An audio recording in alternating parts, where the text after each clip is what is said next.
Greatswords. Which is the best one of them all? One of the flashiest weapons in the entirety of the game, and by flashy I mean it's one of those new movesets that got introduced to the Souls formula that I'm hoping that we will see in future titles, and that they become a staple of a signature of one of those weapons, because I'm just in love of how you look while using light greatswords. So let's just discard the one that I know that a lot of people are going to love. And it just sucks, you know, because Elden Ring or From Software is accustomed to just loading weapons that are just mid-tier weapons and forget about them forever, so that no one will ever use them. Like for example in the base game, the Mictlan Knight Swords is the flashiest weapon when it comes to looks or aesthetics at the very least, but it's just one of the crappiest weapons in the entirety of the game. A similar case is in here. I'm not saying that the weapon is completely unusable, but if you compare it to different things and tools and weapons that you have out there really is nothing special about the weapon. It has holy damage, which is arguably one of the worst types of damage in the entirety of Elden Ring.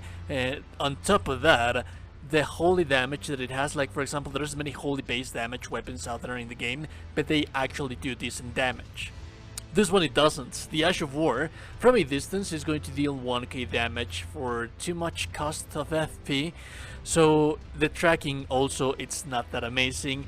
I'm thinking that it could possibly be good for PvP, for example, but on PvE there's also, you can use a point blank shotgun on the enemy so that you can use the blade detection of the weapon to deal damage and then complement that damage with the rest of the Ash of War. Usually when enemies move while you're using this weapon, they are not going to receive damage because the tracking on these things, the Ash of War of the weapon, it's just nearly non-existent. Like the tracking, they aim on the first place and that's where they'll go, and if the enemy moves to a different location, then it's going to be a miss. The weapon scales better out of dexterity. That being said, if you are going to make a dexterity light greatsword, then you might as well just use a regular malady that is going to have higher dexterity scaling, and then you can place a different Ash of War on top of the weapon. There's many meta Ashes of War out there in the game. They are less expensive than the Ash of War that this weapon has, and they deal way much more damage. So it's a nice looking sword, but that's it. Then again, in second place we have the malady. And the reason for that is very simple. This is a very versatile weapon. It's just a basic regular weapon. Let's remember that the basic regular weapons, we can build them however we would want to build them to suit our needs. That being said, it does lean a little bit more into dexterity, so if you want to make a dexterity build, this is what's going to get the most out of the scaling of the weapon. It already, without any kind of affinity, it already has a nice scaling and dexterity. If you place a dexterity Ash of War, it can be much more deadlier.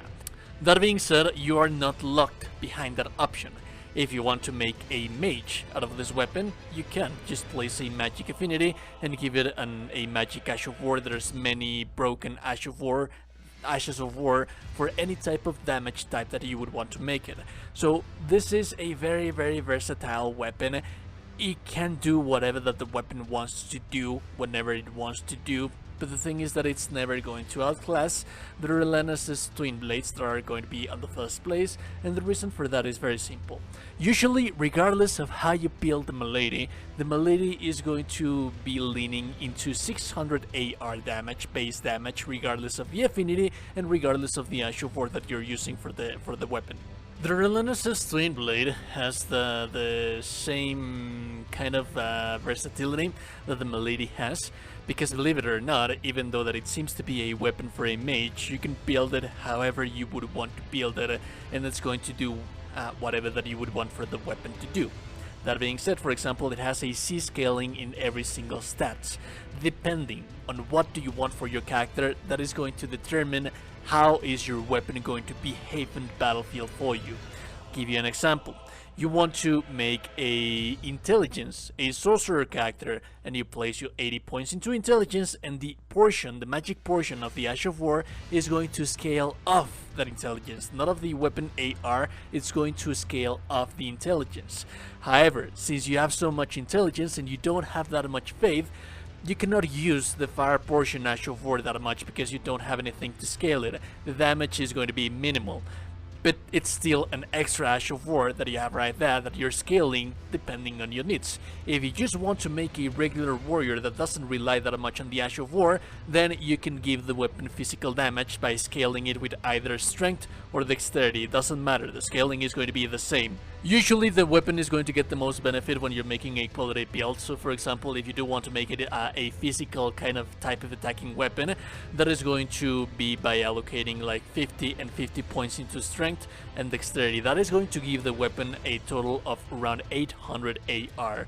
For a light greatsword that attacks in a very fast succession of attacks, and even though having in mind that this is a dual light greatsword, there is a whole bunch of damage. That being said, if you didn't place points into intelligence or faith, the damage of the Ash of War is going to be nearly non-existent. The same thing happens for the cleric portion of the Ash of War, for the fire portion of the Ash of War. If you want to increase the damage of that portion of that Ash of War, then you would be allocating points into faith, hence making your Ash of War that much deadlier. Both of the Ashes of War portions of this weapon are not that heavy costly on FP, and they deal tremendous amounts of damage. The fire portion has a little bit more of a hyper armor, and the magic portion doesn't have that hyper armor, but it can attack from a very medium, not a long distance, but a medium distance, that it's actually kind of nice. So it allows you to have some distance, like I said, paladin redundance, between you and the enemy. Regardless of how you build it, it's always going to have more base AR damage than the Milady, because the Milady struggles to keep up with that damage. That's one of the downsides of the Milady, that regardless of how you build it, it's usually going to have low damage because you're focusing on one single stat. The other thing about the Rellana's Twinblades is that it's a perfect weapon for those players, for those characters that have a high level character, because since it has C scaling in every single stat, now that you reach the total 80 points into every single stat, 80 points in strength, 80 points into dexterity, 80 points into faith, 80 points into intelligence, that is going to make this weapon to deal unbuffed a total of 1k attack range, just as a base. If you level it up at with the Shadow Fragments from the Shadow of the Erdtree DLC, it can deal on the DLC 2.5k damage once you have maxed out your character without buffing your weapon. So if you're not making like a high level character, it's still going to retain the same versatility that the Milady has, but it's going to have more damage. If you build a high level character, I'd say that it's one of the highest damaging weapons in the entirety of the game. There's little to no weapon that is going to reach the attack range damage that this weapon has. And remember that it's a light greatsword, that it attacks really fast. And it's a dual light greatsword, that it attacks even faster, and the damage is going to be that much higher because you have a flurry of attacks because of the dual wielding. And it also, on top of that, it has 3 movesets. If you use the left hand weapon, it has the attack of a regular straight sword. If you use the basic weapons with a shield, it has the regular light greatsword moveset, and then if you use it dual wielded, it has a new moveset. So yeah, I mean, this is one of the most round weapons, one of the most versatile weapons, one of the most overpowered weapons that I think that it's overpowered, but it's balanced. I mean, I'm in love with this weapon, and it has so much tools. But yeah, there we go. That's the best light greatsword in the game. If you like content, like the video, super appreciate it. And also, you today you're a gorgeous and beautiful person. You're indeed a gorgeous and beautiful person.